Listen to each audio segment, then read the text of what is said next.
दोस्तों, आज हम सुनाने जा रहे हैं एक खूंखार दानव की कहानी। खूंखार दानव। एक गांव में एक बड़े ही खूंखार दानव ने अपना आतंक फैला रखा था। वो रात में जब चाहे गांव में घुस जाता था और इंसानों को अपना शिकार बना लेता था। उसकी इस खौफनाक हरकत से गांव का हर इंसान बहुत डरता था। इसलिए उसके आतंक से छुटकारा पाने के लिए सारे गांव वाले इकट्ठे हुए। काफी देर तक बातचीत करने के बाद भी गांव वालों के पास कोई समाधान नहीं निकलता। उस विशाल दानव से लड़ने के लिए कोई भी सामने नहीं आ रहा था। दानव के सिर्फ नाम से ही गांव वालों के बीच दहशत फैल जाती थी, इसलिए उससे टकराने की हिम्मत कोई भी जुटा नहीं पा रहा था। बिना किसी समाधान के ही सारे गांव वाले अपने अपने घर निकल जाते हैं। रोज की तरह खूंखार दानव गांव में आता है। उसकी आहट सुनते ही सब अपने अपने घरों के दरवाजे बंद करके छुप जाते हैं। दानव ताज़ा मांस की तलाश में गांव के चक्कर लगाने लगता है। तभी उसको इंसानी मांस की सुगंध आई। इंसान की सुगंध सूंघते सूंघते दानव जंगल की ओर निकल जाता है। वहां जाकर वो देखता एक आदमी पेड़ के नीचे सो रहा है। उसे देख दानव बहुत खुश होता है। इतने में वो आदमी उठ जाता है और अपने सामने इतने विशाल दानव को देखकर घबरा जाता है और अपनी जान की भीख मांगने लगता है।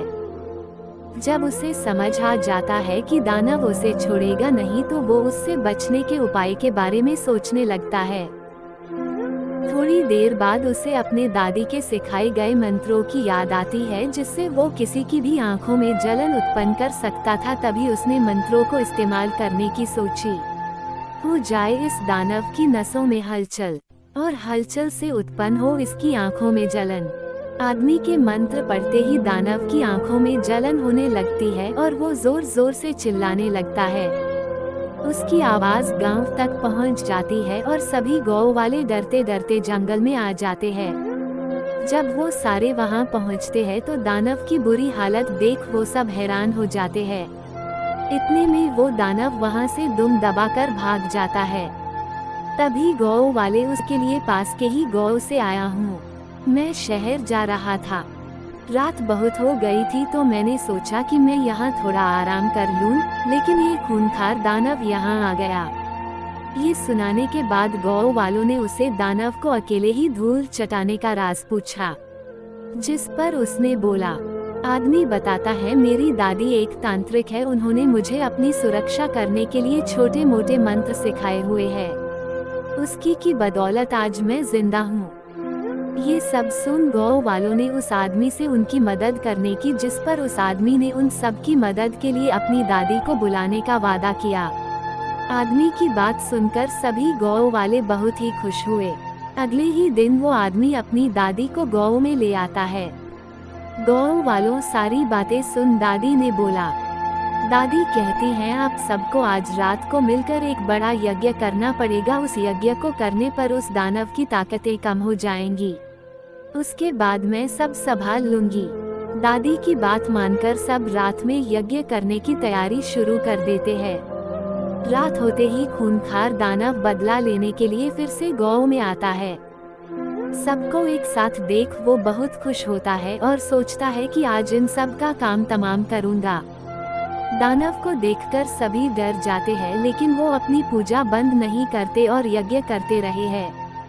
खूंखार दानव हंसता हुआ कहता है, हा हा हा, क्या बात है, आज तुम लोगों को मुझसे डर नहीं लग रहा है। हा, कोई नहीं, जब मैं एक एक करके तुम लोगों को खाना शुरू करूंगा तब तुम लोगों को पता चलेगा। लेकिन जैसे ही दानव उनके पास जाता है तो उसकी शक्तियां कमजोर पड़ने लगती है, जिस वजह से उसका शरीर हिल भी नहीं पाता और वही गिर जाता है। इतने में दादी वहां आकर दानव को वहां से चले जाने के लिए बोलती है, लेकिन दानव गांव छोड़ने के लिए साफ मना कर देता है और सांप से बदला लेने की भी धमकी देता है, जिस पर दादी उसे बोलती है, मुझे पता है तेरी जान तेरी नाभि में है। अगर मैं वहां वार करूं तो तू अभी का अभी भगवान को प्यारा हो जाएगा। ये बात सुनकर दानव घबरा जाता है, लेकिन अपने घमंड में आकर वो गांव छोड़ने से मना कर देता है।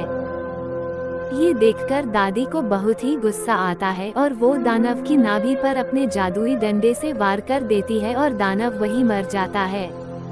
ऐसे दानव अपने घमंड में चूर होकर अपनी मौत को खुद ही आमंत्रित कर देता है। इस कहानी से ये सीखने को मिलती है कि साथ मिलकर अगर कोई काम किया जाए तो उसमें सफलता जरूर मिलती है। दोस्तों, ये कहानी आपको कैसी लगी कमेंट में जरूर बताएं और हमारे चैनल को लाइक सब्सक्राइब जरूर करें। दोस्तों, आज हम सुन